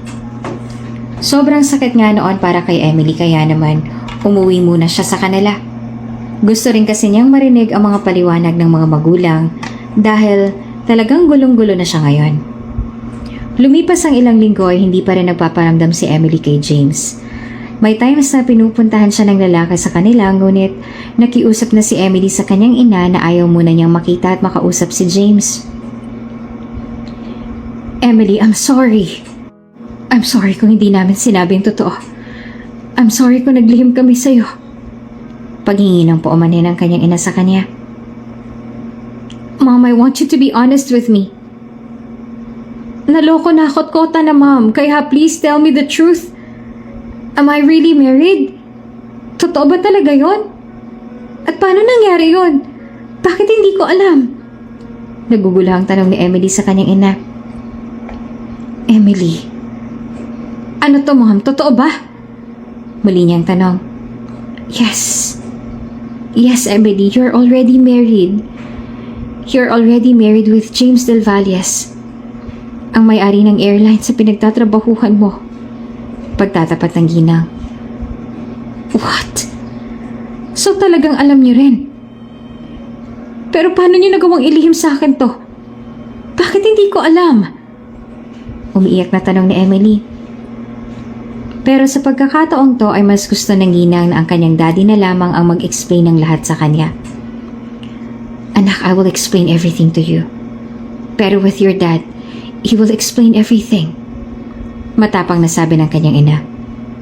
Ora mismo nga nung araw na yon ay nagtungo na sila ng kulungan upang bisitahin ang kanilang padre de pamilya at para malaman na rin ni Emily ang totoo. Diana? Emily? Bungad ng kanyang daddy. Doon na sinimulan ng ginang ang kanilang tunay na pakay. Honey, biglaan kaming napadalaw dahil kailangan ni Emily ng anak natin ng eksplanasyon tungkol sa naging kasal nila ni James. Sabi ni Ginang Diana. Nagtaka naman ang kanyang daddy. Ngayon lang ba niya nalaman? Tanong niya. Ipinaliwanag naman ni Ginang Diana ang lahat sa kanyang asawa. Nakiusap sa akin si James na huwag ko daw munang ipaalam to test her kung anong klaseng babae ang anak natin. We cannot blame him dahil may pagka-stubborn din naman tong si Emily kaya pumayag na ako. Iniling niya na siya nang magsasabi ng totoo sa kanya sa oras na dumating na ang tamang panahon. At siguro ay ito na nga yung pagkakataon na yon kaya Rocky, it's our turn to explain everything to her. Sa pagkakataong yon ay sinimula na rin ng kanyang daddy ang paliwanag. Emily anak, makinig ka. Ayokong isipin mo na pinagtutulakan ka namin na gawin ang pagpapakasal dahil maging si James ay hindi ito alam. Biktima lang din siya. Matali kami magkaibigan ng mga magulang ni James. Isa ako magaling na business advisor at mentor.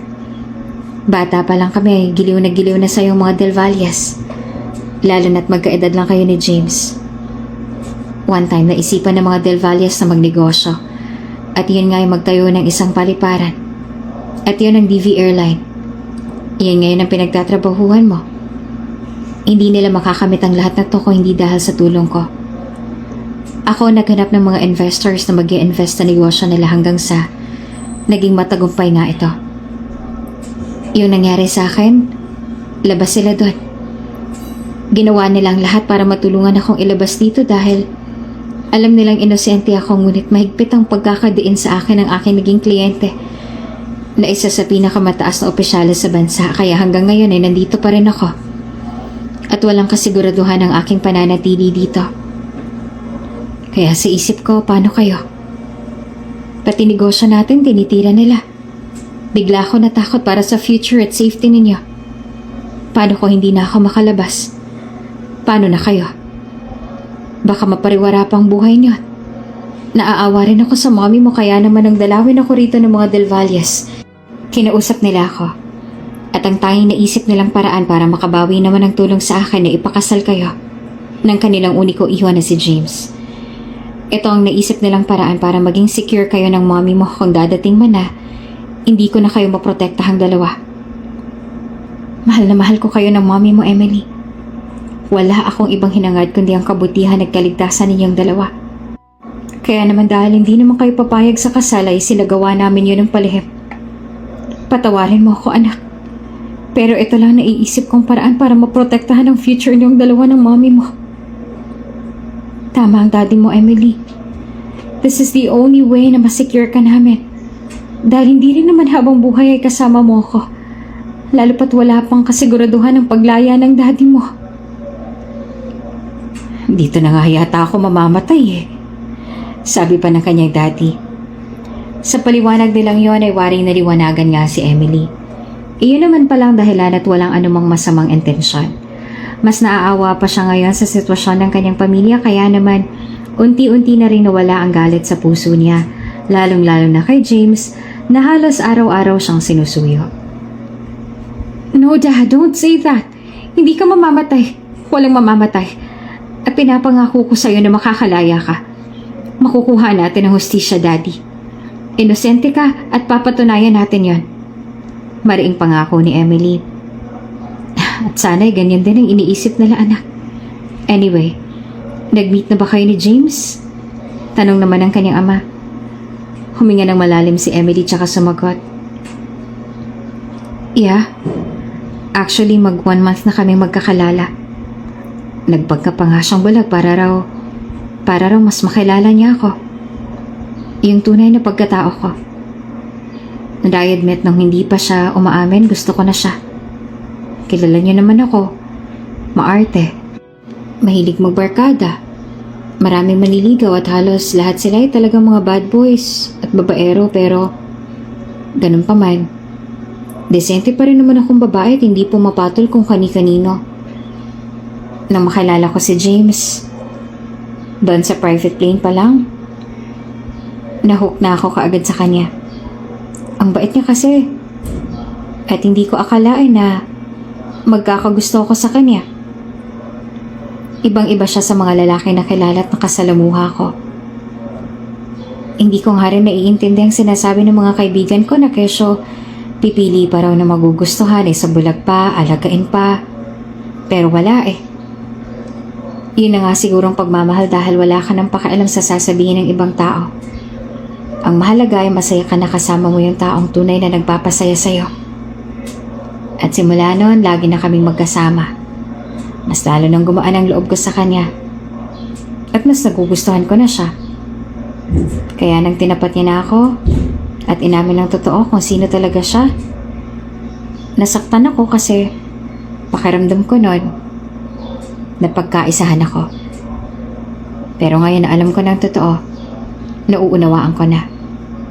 Wala namang may kasalanan. Naging biktima lang din ng lahat ng katotohanan. Kaya ngayon, babalik ako. Babalik ako sa kanya. That's the spirit, anak. At alam kong gusto ko rin niya. At least sa ginawa niyong pagpapanggap, kahit na papaano hindi niyo pinilit na magustuhan ng isa't isa para lamang sa kagustuhan namin.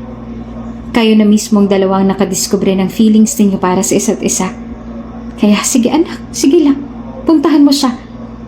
Doon ay masayang nagyakapan ng mag-asawa dahil sa wakas ay naunawaan na din ito ang kanilang anak. Thanks, Dad. Thanks, Mom. I love you both. Pupuntahan ko na po ang asawa ko. Sabi ni Emily tsaka nagtungo na sa airline kung saan nag-o-office si James. Sagutin mong tawag ko, James. Wika niya sa kanyang sarili habang nagmamaneho. Nang makarating siya doon ay kaagad niyang hinanap si James. Hi, miss. Nandito ba si James Del Valles? Tanong niya sa tauhan na naroon sa opisina. Tinuro naman ng babae ang kanyang hinahanap na ngayon ay nakatayo naman sa kanyang likuran. Nasa likod niyo siya, ma'am. Nakangiting sabi ng babae at mabilis nang ipinihit ni Emily ang kanyang katawan patalikod. Are you looking for me? Tanong ni James. James? James! Doon ay niyakap na siya ng mahigpit ni Emily. Nang kumalas na si Emily ay doon niya na sinabi kay James na alam niya na ang lahat. Alam ko na ang lahat, James. Nasabi na sa akin in a moment na ng totoo. I'm sorry kung nagalit ka agad ako. Hindi ko naman kasi alam eh. Masisisi mo ba ako? I'm sorry, James. Sabi ni Emily sabay tulo ng kanyang mga luha. Naniniwala ka ba na mahal kita? Tanong naman ni James. Naniniwala ako, James. Ramdam ko yon. Hindi lang sa salitang sinabi mo kundi alam talaga yun ng puso ko, James. Naniniwala ka rin ba na mahal kita? Tanong naman ni Emily. Of course, you love me, right? Asawa na kita eh. Nakangiting sabi ni James at ganoon na rin ang tawag sa kanya ni Emily. Asawa ko? Sabi ni Emily. Kalaunan ay naikasal muli ang dalawa sa simbahan at this time ay alam na talaga nilang dalawa. Nakalaya na rin sa kulungan ng daddy ni Emily dahil gumawa ng paraan sina Emily at James para hanapin ang mga naging whistleblower at aminin na nagsisinungaling lang sila, kaya naman ang nakulong na ay ang tunay na may sala. Habang sina Emily at James naman ay happily married na ulit ngayon for the second time at makalipas ng ilang buwan ay nagdadalang tao na rin si Emily para sa kanilang panganay at kauna-unahang supling. Kung bago ka pa lang sa channel na ito, Ate Jane TV, huwag kalimutang pindutin ang notification bell and subscribe button. Sana po hindi naman malaking abala sa inyo ang pagpindot ng subscribe button dahil ang kapalit po nito ay ang pagsuporta para makapag-produce ng mga libreng stories sa mga channels ni Ate Jane. Maraming salamat!